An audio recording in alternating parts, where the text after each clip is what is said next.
Hey everybody, we are back from vacation. Thank you for tuning into the Board Game Mechanics. My name is Katie, and with me as always is... Hey guys, what's going on? It is Jason. And don't worry, we weren't off, in like some kind of sunshiny place where they can't let Americans in, or we have to quarantine for 14 days, all that jazz. We're at church camp, social distancing, doing a lot of outdoors. And so Jason is over the outdoors now that we're back. I mean, I've always been over the outdoors. Well, that's true. I mean, I'm officially over the outdoors for right now. Yeah, and it was pretty hot, so I am back to reaffirming my love for air conditioning and it being the greatest invention of mankind. It really is. Like, whoever came up with that, they should get, like, the Nobel Peace Prize or something. I feel like I should know who invented the air conditioner. I feel like I've looked it up before.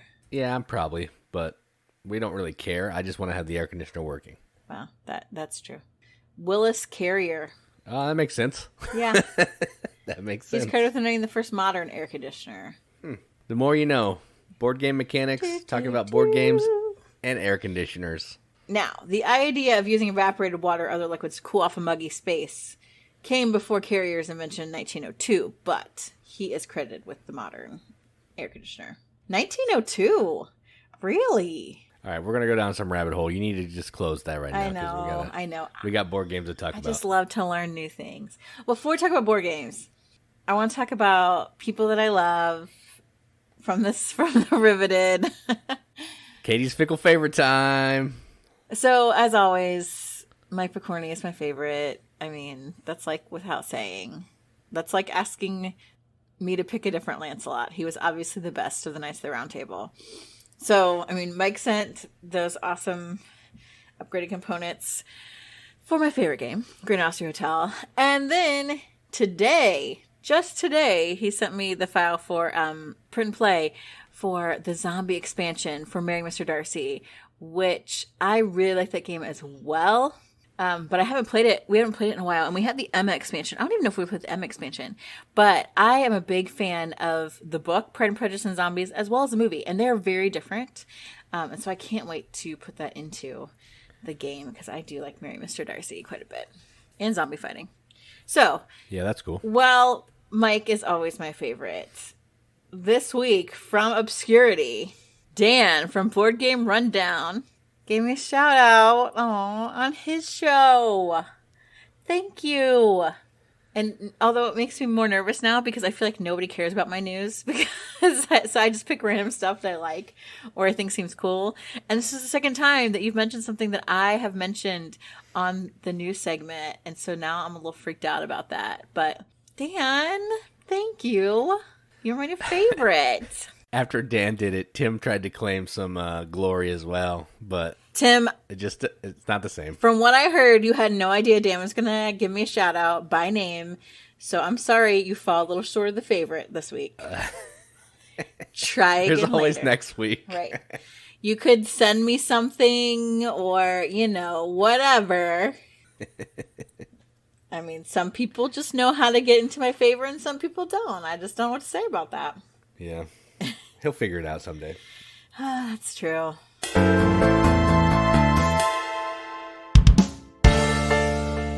Well, and speaking of news, the news tonight, Jason did over half of it, which I'm shocked. So I didn't even bother to really get my news on because Jason had already filled out. So, babe, you want to start the news? All right. So, yes, I did some work. I did some stuff. I actually prepared. So I'm elevating this show from pretty okay to just okay. We're losing the pretty. We're just okay now. I mean, I never had the pretty, but you add the pretty. I'm just okay, I guess. Thanks, babe. So the first game I want to talk about that's on Kickstarter right now with 12 days to go from Subsurface Games is called With a Smile and a Gun, which, fun fact, that's a quote attributed to Al Capone. And it says you can get pretty far in life, but you can get a lot farther with a smile and a gun, or something like that. It's probably some salty language in there. You've really done your research well on that, honey. I know what the quote is, but there's like 4 or 5 different versions of it, and they can't decide which one it is. Some of them have salty language, some do not. So I picked that one that I just said because it doesn't have any salty language. So I know what I'm talking about. Well, the Al Capone Museum says you can get much farther with a smile, a kind word, and a gun than you can with a smile and a kind word. Well, that's fine. Well, that's not what the... Goodreads says you can go a long way with a smile. You can go a lot farther with a smile and a gun. Right, that's the one that I used, yes. Anyway, the game is based on that quote, now that we've derailed a little bit. So, what this game is, it's a 2-player area majority dice drafting game set in Prohibition times. Both players are taking on the role of a mobster, or if you're playing solo, you're taking on the role of a mob family versus some other, like, crew. And what you're trying to do is you're trying to get more of your influence cubes down in the 9 sections of the city so you can get these control tokens. The control tokens are going to have hats on them, which are just basically points. There's going to be narcotics, there's going to be weapons, and there's going to be gambling. And what you want to do is you want to have more of all of those tokens than your opponent because you're going to get extra points. If you can have, say, or if I have 3 of them and the opponent has 0, even though I don't have all of them, then I'll have the monopoly in that illegal activity. But while you're trying to get the influence, there's also cops in each of the 9 regions who are battling for your influence as well. So I may have 4 cubes in this area. My opponent may go there and they have 3 cubes, but they're going to take this other special action where they're going to add extra cops to that area where I currently have majority. So I'm going to lose the majority, and then the cop's going to come in and get first dibs at some of the tokens, and I'm going to get what's left over. So while it's a 2-player game with area majority, it really simulates a 3-player game, which is pretty neat because area majority with 2 players isn't that great. But yeah, I enjoyed this. It's cool. There's a video on our YouTube channel. 12 days left, $30. If that sounds interesting to you, which probably not because my description was terrible. But you can go you can go look at the YouTube video and you can actually see it in action. So that's With a Smile and a Gun from Subsurface Games. I really love gangster themed games. I think they're really cool. However, I do hate area control, like kind of a lot. So I'm not sure if I would like this game, which is probably why you didn't play it with me. But like I love the idea of being like a mobster and having like a mob family. Like that's cool. I mean, that's the theme, but it's really abstracted out. You just have you have a little meeple that you're moving around, and he's called the boss. So that's where the theme essentially ends. I don't think that's true, because I think having like cops and like trying to bribe them and stuff, I feel like that's very thematic. And like I guess having so, like a monopoly on certain types of contraband, like that's how you get to be like a Don. You got to get the illegal goods, and you got to be the only one running it or running the best, version of that in your territory. Like that's the mob life, man. Katie knows all about the mob life. I mean, I don't know if the Yakuza actually count as like the mob, but I'm just saying. It's close enough. Just mob from a different country. I know. I'm not saying I know anything, okay? Because you can't say that. I'm just saying. I've read some stuff. I heard some stuff. I know somebody who knows somebody who owns a warehouse. And that person knows somebody who he may swim with the fishes. Is that what you're going to say, too? I'm not saying. I just know somebody. Somebody who's also a shoe salesman. All right, we're going to move on from the mob, and we're going to move on to Hollywood. Hollywood. With the next piece of nude. Next piece of nude. I don't know why I said nude. Next piece of news. Hey, we're a family show. That we're going to do. We're a family show. Yeah, I know. I'm going to have to bleep myself. So the next game we're going to talk about is Roll Camera from Keen Bean Studios. It has 9 days left, and the base pledge is $49. So what this game is a cooperative dice placement game about making a Hollywood movie. You're doing that through building set pieces. You're doing that through coming up with some ideas so you can, help make the movie better, earn money, get more time. You're doing that by solving problems that show up, because when you're on a movie, sometimes your director feels the need to just do crazy things. So you got to make do with all that stuff that he's doing or she's doing. And you're also trying to get actors onto the set, which means you're going to put certain faces of dice onto the set pieces to make appropriate scenes that you need for your movie. It's a pretty interesting game. I enjoyed it. There's also a video on the YouTube channel because, again, as per usual, my description that I'm talking about right here is terrible.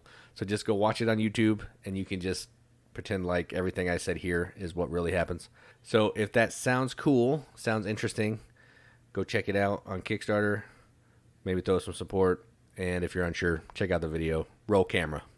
Yeah, this one's actually pretty fun, and we always like dice placement. And while we're not big on cooperative games, I do think that the theme is really cool for this because you also have a different player power because you're all like different contributors, like maybe the cinematographer or like I was the editor, and really your special abilities, your player powers really thematically work well with what your character is. So I really liked that about it because I felt like, oh, this is really interesting, and you have these randomized scripts that let you know what kind of scenes need to be in the movie, if they should be funny or sad or dramatic.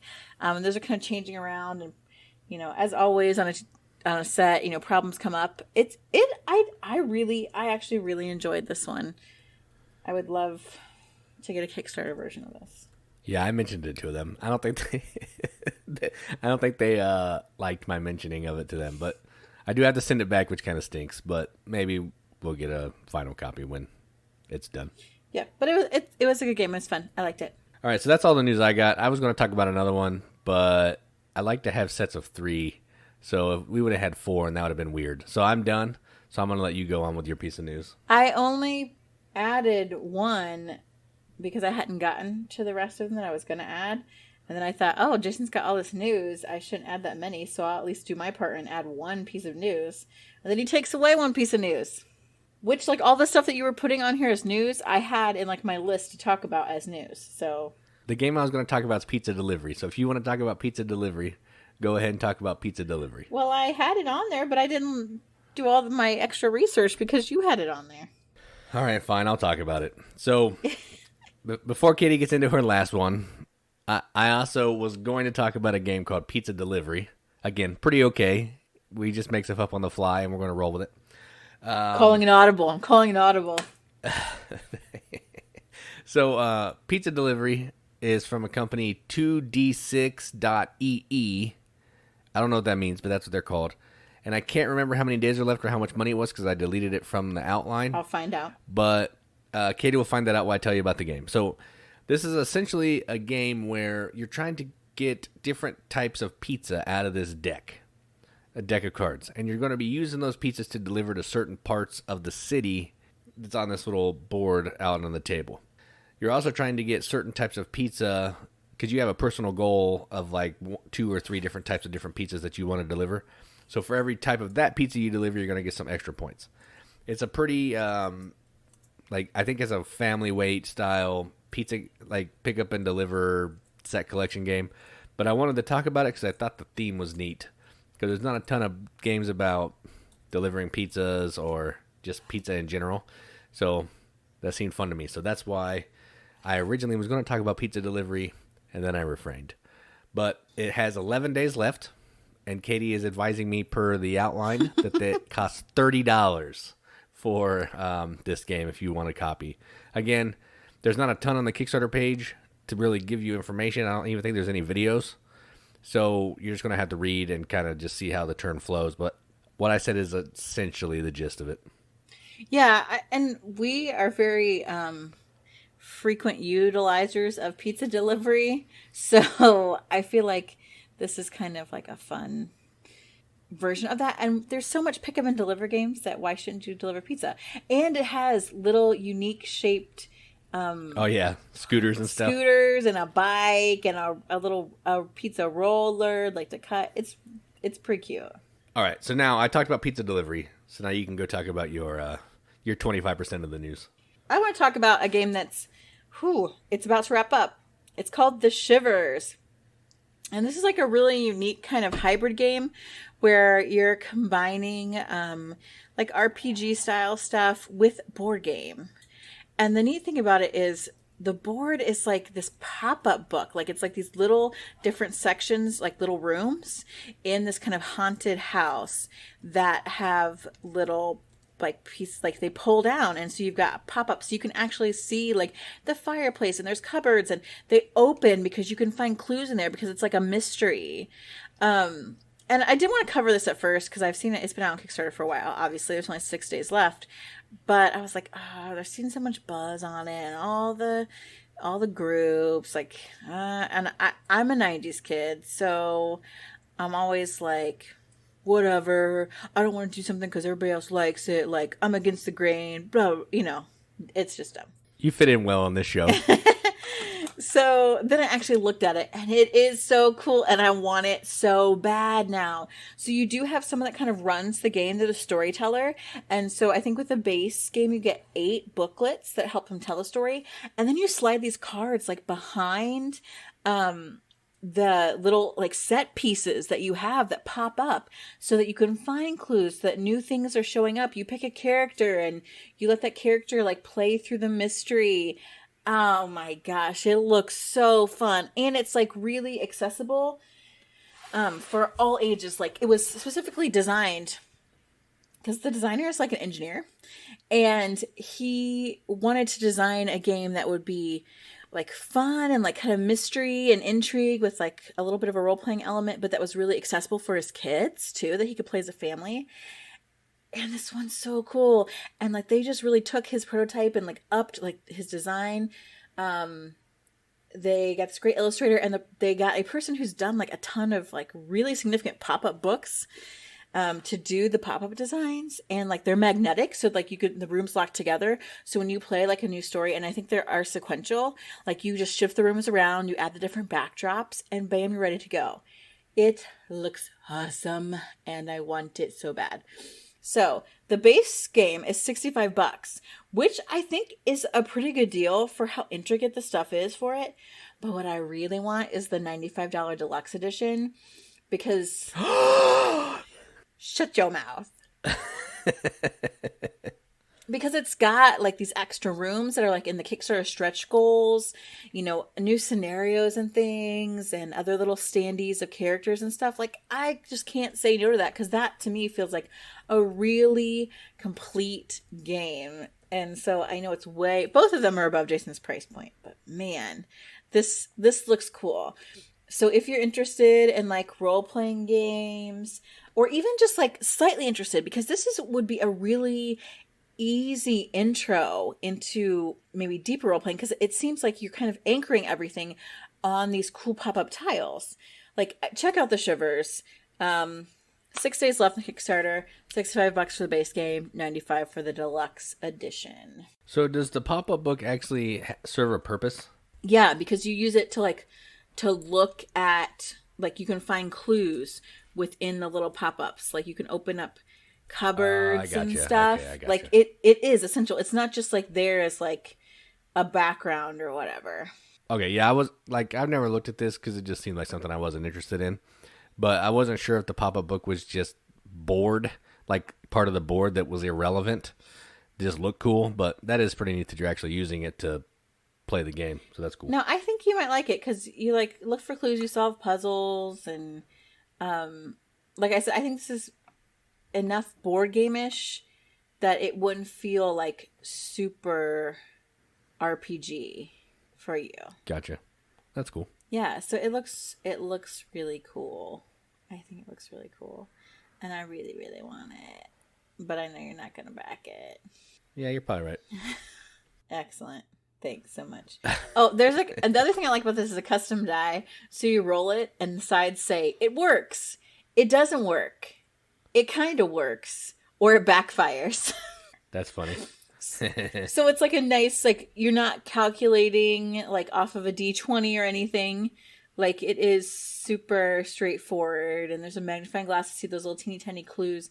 The deluxe edition, oh man, you get like a crypt expansion, and you get extra story cards and extra creature cards, and you can play the neighborhood dog, cat, or the family dog. An extra magnifying. Oh man, why can't we back those? We've backed enough. All right, I'll live vicariously through one of you. Go check it out, The Shivers. If you keep asking, somebody may send it to you. No, they won't. That's a lot of money. I would never ask anyone to send me a Kickstart game unless it was like a $5 game or something. Because like, that's just my conscience couldn't handle it. I'm just kidding. We never really ask people anyway. It's always tongue in cheek. So Right? No, I don't want anybody to send me stuff. I like it if you do. It's a surprise or whatever. But you guys are awesome without the materialistic version. We don't do this for the money by any means. But if someone gets it, oh my gosh, like send me a video of you just like opening it and looking at the pieces. Like maybe I'll try and convince Jason to trade for it when it's like old and busted and get it from somebody. Yeah, 20 years I can trade for it for like a song. Yeah, I can maybe our new hotness giving buddy will buy it, and then since it's like a certain like campaign level, once he plays through it, maybe he'll let me play it. I mean, I'm sure he will buy it. I mean, that goes without saying, I think. That's the news.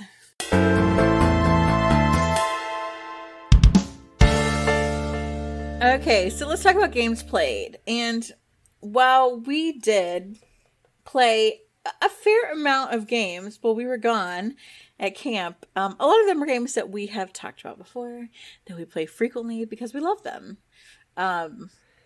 Like we played Mercator. We started The Godfather until we got rained on. We played Trajan, which I don't think we've talked about before. Well, you didn't play all of it. You played like a round. Yeah, I might have. That's why I didn't include that one. But one that I don't know if we've talked about yet, but we have played before, and that is Zooloretto. So Zooloretto, I think, is a really fun little game. It's definitely an older game. But it's where you are kind of drafting tiles to put on these carts. And everyone has a player board that is their zoo. And you're trying to fill your zoo, the pins in your zoo. So each pin can only have the same, like one type of animal. And so as you go around, each round, you're flipping over tiles to either get animals or like vending carts or money. And you're putting them in these 3 segmented kind of carts that you can choose from. And at any point, you can pick a cart that you want. And then you put it in your zoo. So you're trying to fill up these different areas with all the same species. Leftovers go in your barn, which can be negative points. People can buy from your barn. You're trying to get some animals have specific genders so that you can get baby animals, which will help fill up your little areas better. It's a fun game because I love little animals. Like there's pandas, which are so cute, and the kangaroos and the lions. And it's push your luck, which is why Jason likes it, because you're like, ooh, do I really want to take that now? Oh, who's getting all the giraffes? Like, should I try for something else? Where should I put this coin? What cart should I put it on? Because I want somebody else to take this. I know they really want that lady flamingo because they could have a baby flamingo, but I don't want them to get all the good stuff. So why don't I stick, like a zebra on there that they don't need at all? And there is a lot of thinkiness in just this little zoo animal game. Yeah, I really like this game. It's super light. Like, pretty sure kids could probably play this game. Probably Rory could probably play this game, I would bet. But yeah, it's just really fun. It's fun trying to collect the different types of animals and getting mad at people when they take the other male when they already have the male, and now you can't get the male with your female animal, make a baby, and no one can get a baby. Yeah, that's just rude. Yeah, you do that a lot. Is rude. Don't worry. And so does Brandon. I'm calling you out again on the podcast, Brandon. Yeah, but yeah, it's a fun game. The push your luck. I mean, it's not like Quack's push your luck or anything, but there is a little bit of push your luck. Where do I want to take the truck now? Am I going to hold out and hope that somebody, maybe messes up and puts something that I really want on this truck? Yeah, it's fun. I enjoy this a lot. Well, also the fact that once you take a cart, your turn's over for the round and you can't do anything else.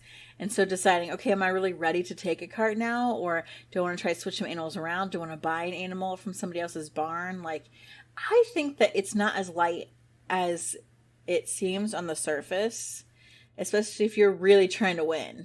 Yeah, that's true. It seems like, because you can only do like one of 4 things. Right. But you're still trying to think, well, I look over at that player, they have flamingos, I have flamingos, But I also know that I have a male flamingo, and they maybe don't see that. So that female right there, I really want that. Yeah, it's got some good stuff going on, for sure. Well, and then do I want to move these 3 flamingos over to the enclosure where I have the zebras and switch them? Because I think I can get more zebras than flamingos. And I need to fill up this whole area to get the most points. Yeah, I think there's some good strategy to it, too. All right, so now let's talk about this next game. All right, so when we were at the camp that we were at, every night we would sit outside of our cabin and we would play games. And a guy who we really like, who's really nice, wanted us to play this game. And he was talking it up. He talked it up for like 2 days. So finally we played it. He made it sound a lot cooler than I think it actually was. And the game is called Jokers and Marbles, or if you're on BGG, it's called Pegs and Jokers. So one of the 2 names is the official name of this game. So let me try to explain it, then I'll let Katie jump in. So if you've ever played Sorry, this is essentially Team Sorry. So you have these little wooden paddles. They look like little paddles. And you have 5 dice of your color. No. The goal of the game... 5 marbles. Or 5 marbles, sorry. 5 marbles. Or I think if you have the pegs and marbles, or jokers and pegs version, it's pegs. I think that's why they change. That's what changes the name. Yeah. So what you're trying to do is you're trying to get these marbles all the way around all the boards, because all the boards are connected. We played a 6-player game, so there are 6 boards. And each board, I think, has like 20 holes that the marble can go in. So you have to move this marble 120 spaces around to get it into your home section. Kind of like in Sorry, where you have to get in the home and you want to get in home with the exact amount of spaces. The trick here is you're using cards. So you're going to have a hand of 5 cards, and you're using these cards to move your marble. I keep wanting to say die. Move your marble that many spaces. Some of the cards have special abilities, like the 8 will let you move backwards. That puts you right next to your home section. So you basically have cut 100 spaces off of your movement, which is pretty cool. There's a 7 where you can split the movement between 2 marbles. And you have to get out of your home space with an ace or a face card. And if you land on somebody else's marble, you send them back to their home. Now, if you play a joker, you switch places with another marble. And if you switch places with your teammate automatically goes in to home. If you switch places with an opponent, they go back into their start. So that's essentially the gist of the game. You're just trying to be the first team to get all of your marbles into the holes. Yeah, and did you mention you're doing that by playing your cards and different cards to different things? I did, yes, different cards. The only thing I didn't mention was once one of the teammates gets all of their marbles into the home, then you both start playing as one person. So like if my teammate was already in the whole, their home, they would start using their cards to move my marble so I could get my marbles in the home faster. So it's like 2 people tackling one color at the same time. Right, which is actually kind of a very serious strategy. So for me, like you sit across from your partner. And so my friend Josie and I, we were partners. We were all female team. The rest were dudes. And so when we first started playing, Josie was kind of just moving her marbles around. Like, really, she's a numbers person, effectively doing that, moving her marbles even backwards out of the home so there's less area to travel. I was, meanwhile, just like beating up on my neighbors in kind of a defensive action and just sending their marbles home over and over again. That was really annoying. Jason happened to be on one side. But in doing that, that means that like I wasn't really progressing around the board as much.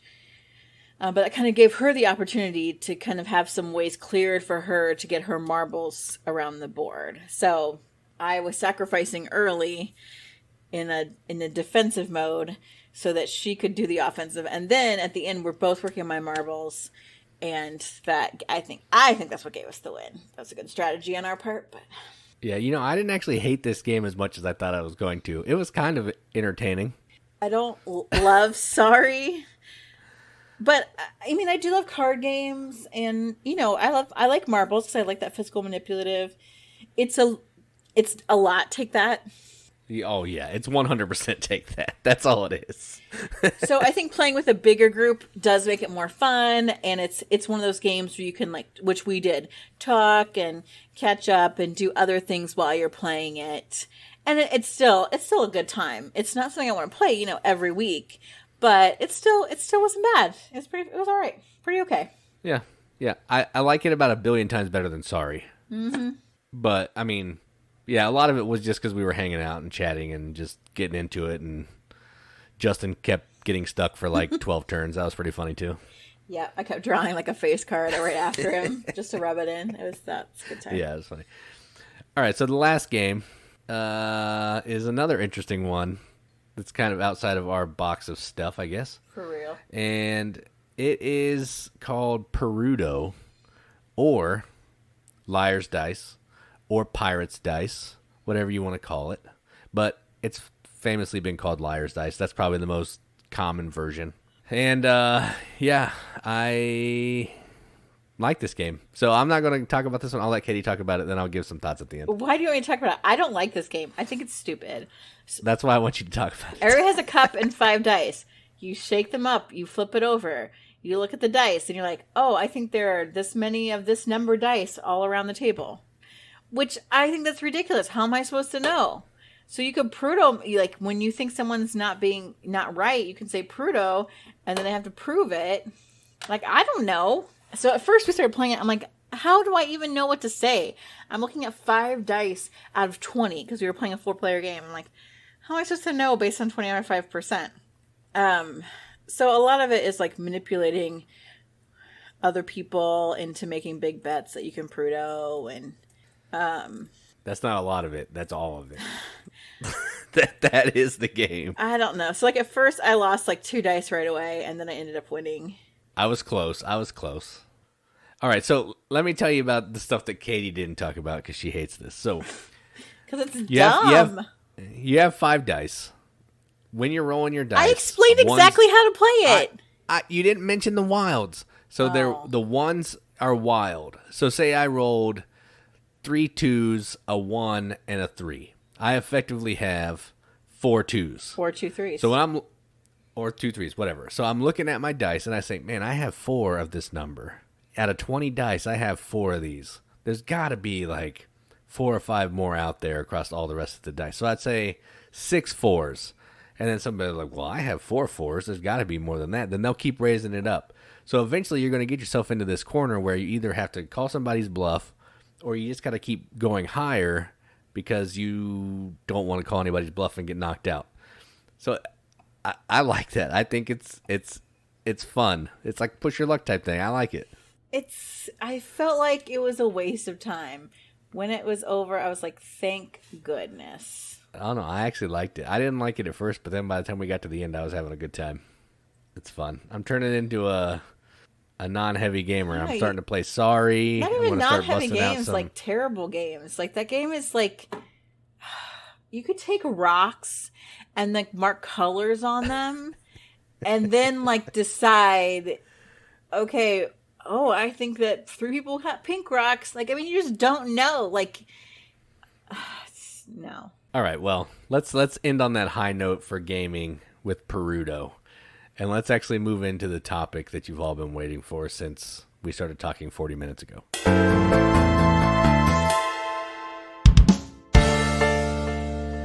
Okay, so we have this list of all these topics, and some of them came from you guys in the Riveted, and some of them apparently we thought of late at night. This is the kind of thing I do. I think of late at night when I wake up. I'm like, oh, yeah, we should do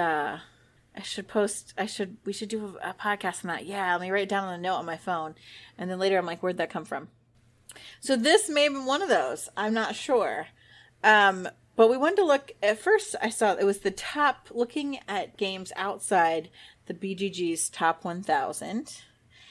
And then I thought, well, as I started looking, I'm like, well, what about the top 2,000? And so I gotta be honest, I really don't follow BGG. I don't have an account on there. I don't pay attention to any of the rankings because I think that they're malarkey. But I mean, most of the time I think you're right, yes. But I thought this would be an interesting way to get to some really deep cuts of games. Games that are good, but are like really under the radar, that they're for like really seasoned, open-minded players. And so we're going to look at games from the BGG 2000 to 3000 rankings. And the first game on here is one of my favorite games. I think it might be in my top 20. That's how much I love this game. But it is ranked. No way. I think it is, babe. I think it is. Wow. This game is good. It's getting close to time to start thinking about those lists. I know. I've played so many more games this year. I don't even know where to begin. You're going to have like 114 games to choose from. Shut up. Whatever. Like 300. I'm just kidding. No, you've played a lot more games this year, for sure. You're a jerk. We just talked about at least one game that I've played that you haven't. There's several. Oh, that's true. You're right. So you can shut your mouth. Now, let me talk about my game. So this game is ranked 2752 on BGG. So it's pretty low. But that game is called My Star. And this is one of those AEG little box games. You can get it right now on Amazon for $20. I would play this more if it weren't a 3-player only game. But My Star is so cool. So the theme is you are a geisha, and each person gets a geisha who has her own like qualities. So maybe and they're given number value on like their tea service or their entertainment, their wit, intelligence, those kind of things. Then you have a hand of cards, and you are trying to get rid of all your cards before everyone else gets rid of their hand cards, because any cards that are left in your hand when someone goes out are negative. Pretty classic card game rule. But these cards can serve multiple purposes. So you can play cards, and there are all these different Japanese rankings: doctor, daimyo, samurai, sumo wrestler. They can be played as advertisers. So they can tell other people how great you are. And so different occupations give you different amounts. Like maybe they add to your beauty score, or they add to your intelligence score. Or if you have enough of a certain the certain qualities that one of these occupations needs, they can become your client, and then they're pure points. Now, when you play someone as an advertiser, you have to draw another card. So that doesn't really eliminate your hand. But when you play them as an actual customer, then you don't have to redraw. Also, they all have these special like powers that can make other people draw more cards or get rid of their good cards. It's just a stack of cards, but what you can do with it is so interesting. And you're puzzling out you're just trying to get rid of your hand of cards, but how you play these cards, the best combinations, what works the best, what do I save to try and play as a customer versus what do I want to play out here as an advertiser? How do I get advertisers or customers from other people? How do I add to their hands? Making sure if I don't think I can get rid of my hand, how can I get as little as possible if someone else is going to go out? It's just such a good game. And so that is my first pick, My Star. Yeah, the best part about that game is we got that for like $5, which is pretty nice. We did. I forgot about a lot of how this game works because we haven't played it for a while. But man, that's right. That is a pretty good, solid game. You're right. I know. Like I don't know what I'm talking about. I forgot about I just forgot about how the game played, and then I was like, oh yeah, you do get to use the cards in multiple ways, which is pretty cool. So yeah, I do like that one. Yeah. Now we would play it more if you could play it 2 players, but it has to be 3. Right. I don't know why you can't play it at 2. Actually, I was thinking about that when you were talking. It might just not be, there's less people to pick on. Yeah, there's too much back and forth, I think, in this, and it's just, I don't think it really works as well. Yeah, that's probably true.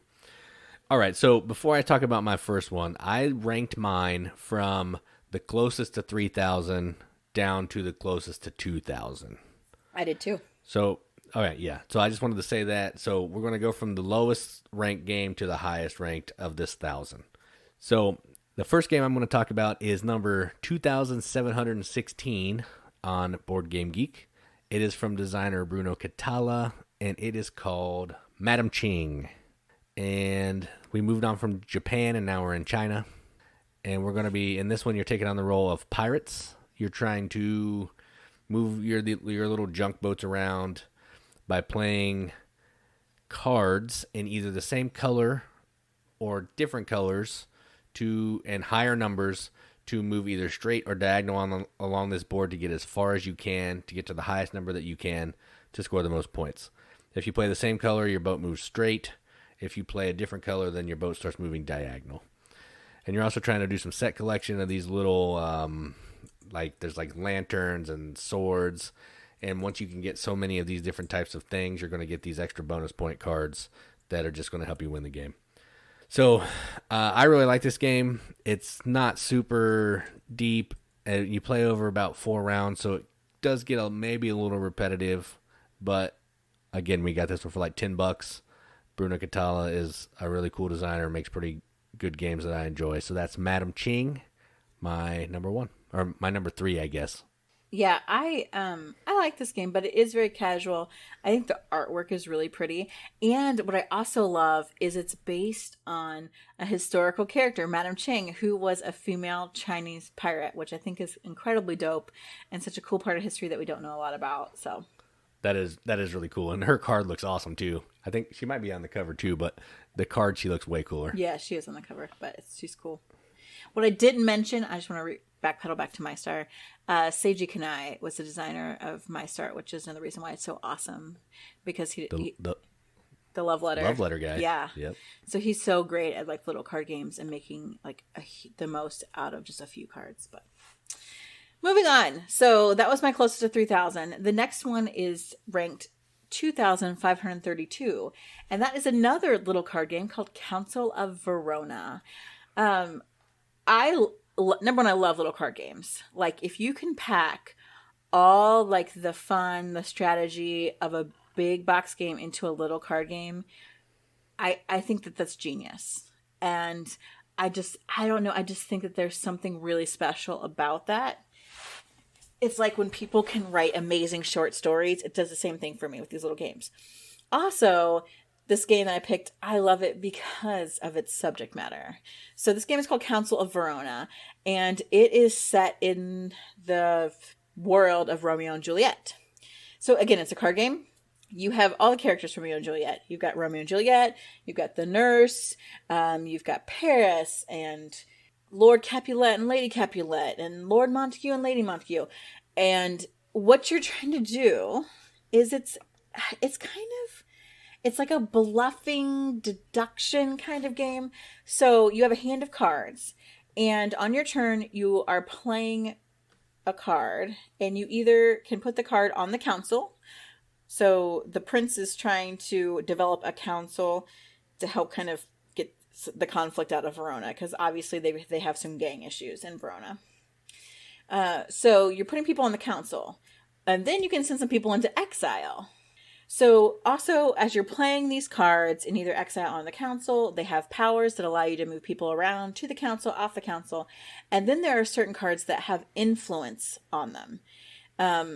They are like the key players, like Romeo and Juliet, and they each have an agenda. So like Romeo and Juliet want to be on the council together. Obviously, they don't want one of them to be in exile, and they don't want to be in exile. Lord Montague wants more Montagues on the council than Capulets. So on each of those cards that have agendas, you are then placing your little influence tokens. So you've got different numbers, and there's different slots. Some of them are negatives as well. You can use different characters to move around those numbers as well. But they're face down, so you don't know. So maybe you're trying to influence one, like put more Capulets on the council. So you're voting for that to happen, but you don't want your other players to know that, or they'll try to boot all the Capulets off the council. So you have to like sneakily put your like influence in different places. It's just a really thinky, little, simple card game. And that's why I love it. That's Council of Verona. Yeah, I remember playing this once. I don't really have a ton of like feelings about how I felt about it. I know I had fun when I played it, but it's been so while that I can't really remember. So, yeah, it sounds fun from what you described it, but I don't really remember. I'm good at describing games. You are. You're way better than pretty okay. We need to play it again. I think you can play it at 2 players. But, I mean, 44 people on the BGG marketplace want it in trade.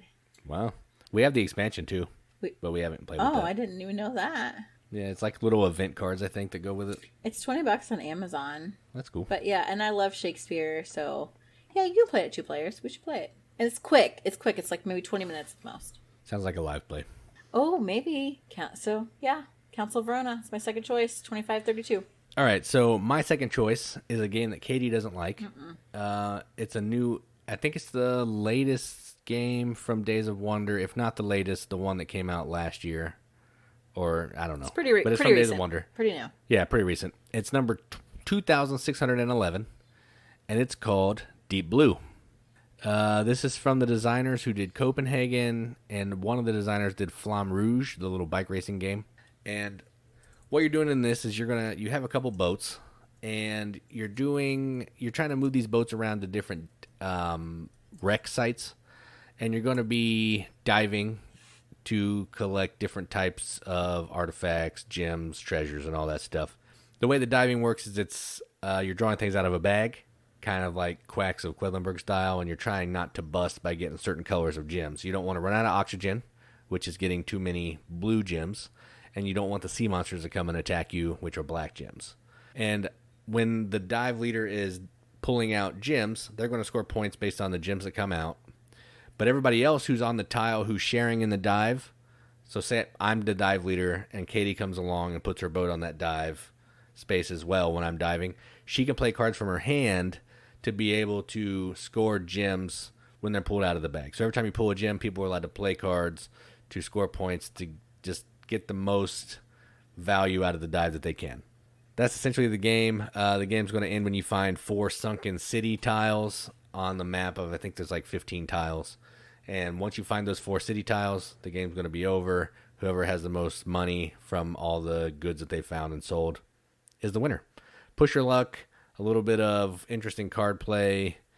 I like this. The artwork is cool. The theme is neat to me. Yeah, so that's my number 2, Deep Blue.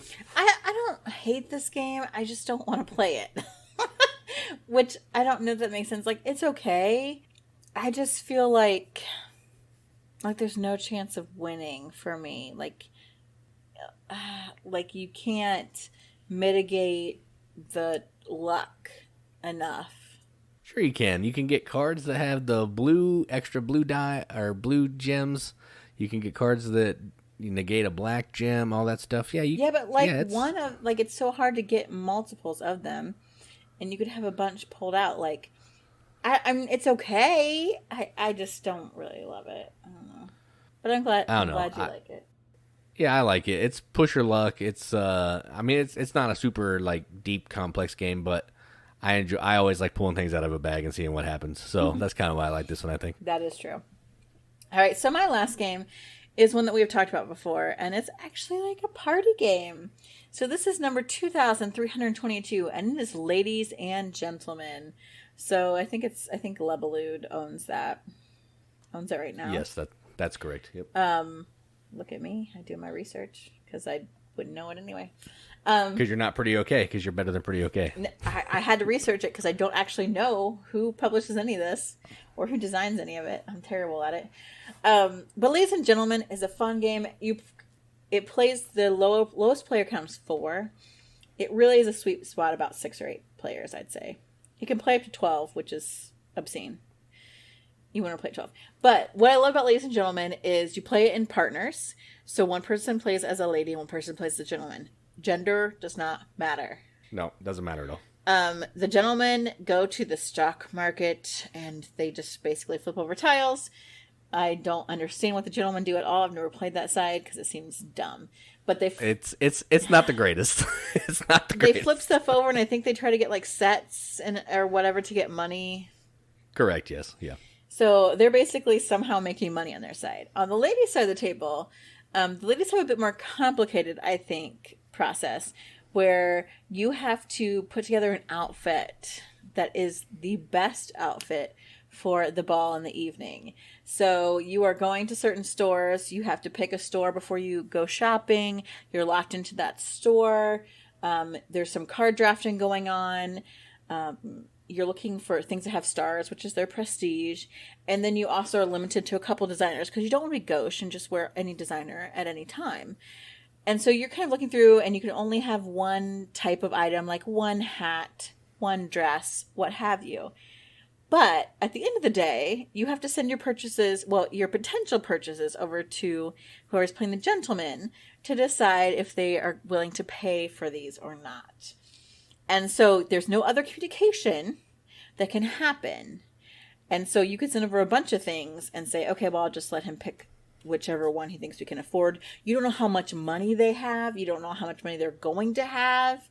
They don't know what you've already bought. They should kind of remember that, but they don't.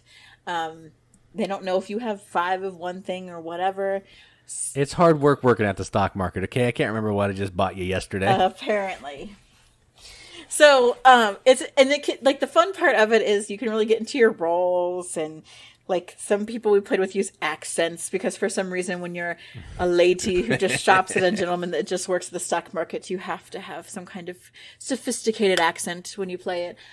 Some people get weird, like, no, woman, I'm not buying any of this fancy stuff. You know, I think I do that. You. I think it's funny. It's like real life. No, I can't let you. No, you can't have that $95 Kickstarter. What are you talking about? I was just going to mention that. Oh, the theme possibilities are endless for ladies and gentlemen. But it is really fun. It's like a different kind of party game. And like the ladies are kind of working together on their side. Like they're doing things, working against each other, trying to get stuff on discounts, you know, and the gentlemen are working together on their side, like trying to like outmatch each other, be the first, get like first player order, all this stuff.